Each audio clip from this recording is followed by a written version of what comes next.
Hi ಎಲ್ರು ಹೇಗಿದ್ದೀರಾ?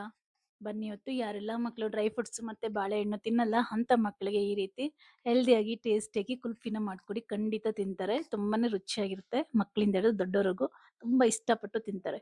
ಬನ್ನಿ ಈಗ ಅದು ಹೇಗೆ ಮಾಡೋದು ಅಂತ ನೋಡ್ಕೊಂಡು ಬರೋಣ. ನೋಡಿ ಮೊದಲಿಗೆ ಡ್ರೈ ಫ್ರೂಟ್ಸ್‌ನ ನೆನೆಸಿಟ್ಕೋಬೇಕಾಗುತ್ತೆ. ನಾನು ಆಲ್ರೆಡಿ ತೊಳೆದಿಟ್ಕೊಂಡಿರುವಂಥ ಬಾದಾಮಿ, ಗೋಡಂಬಿ ಹಾಗೆ ಸನ್‌ಫ್ಲವರ್ ಸೀಡ್ಸು ಹಾಗೆ ಪಂಪ್ಕಿನ್ ಸೀಡ್ಸು ತೊಳೆದಿಟ್ಕೊಂಡಿದ್ದೀನಿ. ಅದಕ್ಕೇನೆ ಬಿಸಿನೀರು ಹಾಕಿ ನೆನೆಸಿಟ್ಕೊಳ್ತಿದ್ದೀನಿ.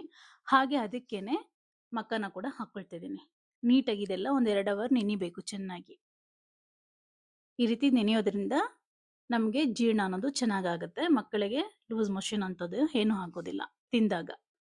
ನೀವು ಬೇಕಾದ್ರೆ ಟೈಮ್ ಇದ್ರೆ ನೈಟೇ ನೆನೆಸಿಟ್ಟು ಕೂಡ ನೀವು ಮಾಡ್ಕೋಬೋದು. ನೋಡಿ ಇಲ್ಲಿ ಸ್ವಲ್ಪ ಹಾಲನ್ನ ಕಾಯಿಸಿಟ್ಕೊಳ್ತಾ ಇದ್ದೀನಿ. ಹಾಗೇನೆ ಅದಕ್ಕೆ 1 ಸ್ಪೂನ್ ಆಗೋಷ್ಟು ಕಸ್ಟರ್ಡ್ ಪೌಡರ್‌ನ ಮಿಕ್ಸ್ ಮಾಡ್ಕೊಳ್ತಾ ಇದ್ದೀನಿ. 1 ಸ್ಪೂನ್ ಆದ್ರೆ ಸಾಕಾಗುತ್ತೆ. ಇದನ್ನು ಕೂಡ ಹಾಕ್ಬಿಟ್ಟು ಒಂದ್ 2 ನಿಮಿಷ ನೀಟಾಗಿ ಕಾಯಿಸ್ಕೊಂಡು ತೆಗೆದು ಸೈಡ್ ಇಟ್ಕೊಳ್ಳೋಣ. ಇದು ಸ್ವಲ್ಪ ತಣ್ಣಗಾದ ನಂತರ ನಾವು ಇದನ್ನ ಯೂಸ್ ಮಾಡ್ಕೊಳ್ಳೋಣ. ನೋಡಿ ಈಗ ಡ್ರೈ ಫ್ರೂಟ್ಸ್ ಕೂಡ ಚೆನ್ನಾಗಿ ನೆಂದಿದೆ. 2 ಅವರ್ಸ್ ಆಗಿದೆ. ಈಗ ಇದನ್ನ ಮಿಕ್ಸಿಗೆ ಹಾಕೊಂಡು ರುಬ್ಕೊಂಬರೋಣ. ಸ್ವಲ್ಪ ತರ್ತರಿಯಾಗಿ ರುಬ್ಕೊಳ್ಳೋಣ. ನಾವು ಕುಲ್ಫಿ ತಿನ್ನುವಾಗ ಅದು ಬಾಯಿ ಬಾಯಿಗೆ ಸಿಗ್ಬೇಕು ನಮಗೆ ಡ್ರೈ ಫ್ರೂಟ್ಸ್. ಹಾಗಾಗಿ ಇದನ್ನ ಸ್ವಲ್ಪ ತರ್ತರಿಯಾಗಿ ರುಬ್ಕೊಂಡು ಬರೋಣ.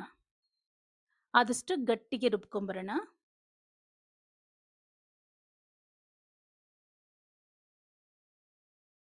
ಕೆಲವು ಮಕ್ಕಳು ಡ್ರೈ ಫ್ರೂಟ್ಸ್ ಅನ್ನೋದು ತಿನ್ನಲ್ಲ ಅಂತ ಮಕ್ಕಳಿಗೆ ಈ ರೀತಿ ನಾವು ಮನೆಯಲ್ಲೇ ಹೆಲ್ದಿಯಾಗಿ ನಮ್ಮ ಕೈಯಿಂದ ನಾವು ಮಾಡಿ ಕೊಡೋದ್ರಿಂದ ನಮಗೂ ಕೂಡ ಖುಷಿ ಆಗುತ್ತೆ.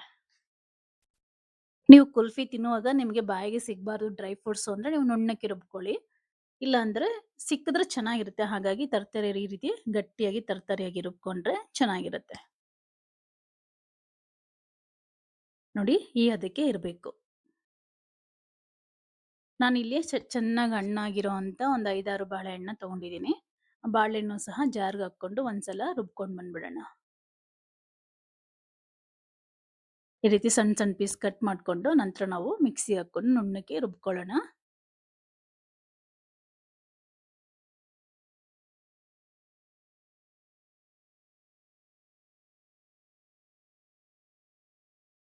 ತುಂಬಾನೇ ರುಚಿಯಾಗಿರುತ್ತೆ ಕುಲ್ಫಿ. ಮರಿದೆ ಒಂದ್ಸಲ ಟ್ರೈ ಮಾಡಿ ನೋಡಿ ಮನೇಲಿ.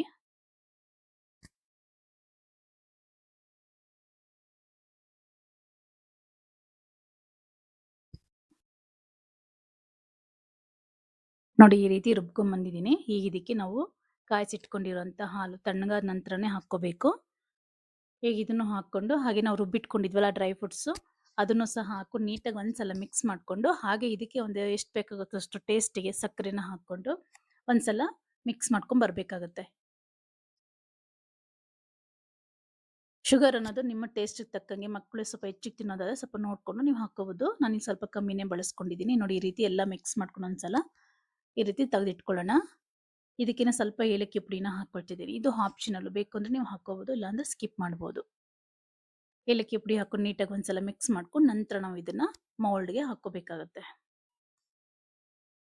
ಇದಕ್ಕೆ ಡ್ರೈ ಫ್ರೂಟ್ಸ್ ಹಾಕಿದ್ದಾರೆ ಅಂತ ಗೊತ್ತೇ ಆಗಲ್ಲ, ಅಷ್ಟು ಚೆನ್ನಾಗಿರುತ್ತೆ ಇದು. ನೋಡಿ ಒಂದು ಮೌಲ್ಡ್ ತಗೊಂಡು ಮೌಲ್ಡ್ಗೆ ಹಾಕೊಳ್ಳೋಣ. ಮೌಲ್ಡ್ಗೆ ಹಾಕೊಂಡ ನಂತರ ಫ್ರಿಜ್ಜಲ್ಲಿ ಒಂದು 5 to 6 ಅವರ್ ಖಂಡಿತ ಇರಬೇಕು. ಆಗ್ಲೇ ಅದು. ನಾನೊಂದು ಮಿಸ್ಟೇಕ್ ಮಾಡಿದೆ. ಏನಪ್ಪಾ ಅಂದ್ರೆ ಈ ರೀತಿ ಮೌಲ್ಡ್ಗೆ ಹಾಕೊಳ್ಳುವಾಗ ನೀಟಾಗಿ ಅದನ್ನ ಇದು ಮಾಡಿ ಹಾಕೋಬೇಕಿತ್ತು. ಹಾಗಾಗಿ ಸ್ವಲ್ಪ ಮಧ್ಯದಲ್ಲಿ ಗ್ಯಾಪ್ ಆಗಿದೆ. ಆ ಗ್ಯಾಪ್ ಆದ್ರೆ ನಮಗೆ ಕುಲ್ಫಿ ಹೊರಗಡೆ ಬಂದಾಗ ಗೊತ್ತಾಗುತ್ತೆ ಆ ಗ್ಯಾಪು. ಅದನ್ನ ಸ್ವಲ್ಪ ತಟ್ಟಿ ಬಿಡಬೇಕಿತ್ತು. ನೋಡಿ ಈ ರೀತಿ ಎಲ್ಲ ಒಂದು ಸ್ಟಿಕ್ ಇಟ್ಕೊಂಡು ಒಂದು 5 to 6 ಅವರ್ಸ್ ನೀವು ಫ್ರಿಜ್ಜಲ್ಲಿ ಇಟ್ಕೊಂಡು ತೆಗೆದ್ರೆ ನಿಮಗೆ ಹೆಲ್ದಿ ಆಗಿ ಇರೋಂಥ ಡ್ರೈ ಫ್ರೂಟ್ಸ್ ಕುಲ್ಫಿ ರೆಡಿ ಆಗುತ್ತೆ. ಬನಾನಾ ಡ್ರೈ ಫ್ರೂಟ್ಸ್ ಕುಲ್ಫಿ ತುಂಬಾನೇ ರುಚಿಯಾಗಿರುತ್ತೆ. ಮಕ್ಳಿಗೆ ಗೊತ್ತೇ ಆಗಲ್ಲ ನೀವು ಡ್ರೈ ಫ್ರೂಟ್ಸ್ ಹಾಕಿದ್ದೀರಾ ಅಂತ. ನಮ್ಮ ಕೈಯಾರೆ ನಾವು ಮಾಡಿ ಕೊಟ್ರೆ ನಮಗೂ ಕೂಡ ಸಮಾಧಾನ ಆಗುತ್ತೆ.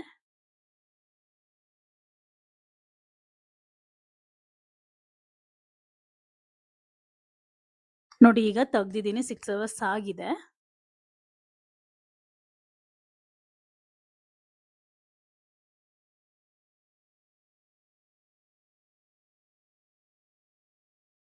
ಒಂದು 10 ನಿಮಿಷ ಹೊರಗಡೆನೆ ಬಿಟ್ಬಿಟ್ಟು ಒಂದು 5-10 ನಿಮಿಷ ಅದು ಹೊರಗಡೆ ಬಂದ್ಬಿಡುತ್ತೆ. ನೋಡಿ ಈ ರೀತಿ. ಮಧ್ಯದಲ್ಲಿ ಗ್ಯಾಪ್ ಆಗಿದೆ ನೋಡಿ, ಅದು ನಾನು ಹಾಕುವಾಗ ನೀಟಾಗಿ ಫಿಲ್ ಮಾಡಿಲ್ಲ. ಹಾಗಾಗಿ ಈ ರೀತಿ ಗ್ಯಾಪ್ ಆಗಿದೆ. ನೀವು ಹಾಕುವಾಗ ನೀಟಾಗಿ ಫಿಲ್ ಮಾಡ್ಕೊಂಡು ಮಾಡ್ಕೊಳ್ಳಿ.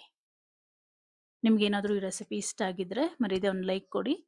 ಹಾಗೆ ಇನ್ನೂ ಯಾರೆಲ್ಲ ನನ್ನ ಚಾನಲ್ ಸಬ್ಸ್ಕ್ರೈಬ್ ಮಾಡ್ಕೊಂಡಿಲ್ಲ ದಯವಿಟ್ಟು ಸಬ್ಸ್ಕ್ರೈಬ್ ಮಾಡ್ಕೊಳ್ಳಿ. ವಿಡಿಯೋ ಪೂರ್ತಿ ನೋಡಿ. ನಿಮ್ಗೆ ಇಷ್ಟ ಆದರೆ ಮಾತ್ರ ಒಂದು ಲೈಕ್ ಕೊಡೋದನ್ನ ಖಂಡಿತ ಮರಿಬೇಡಿ. Thank you for watching. Bye.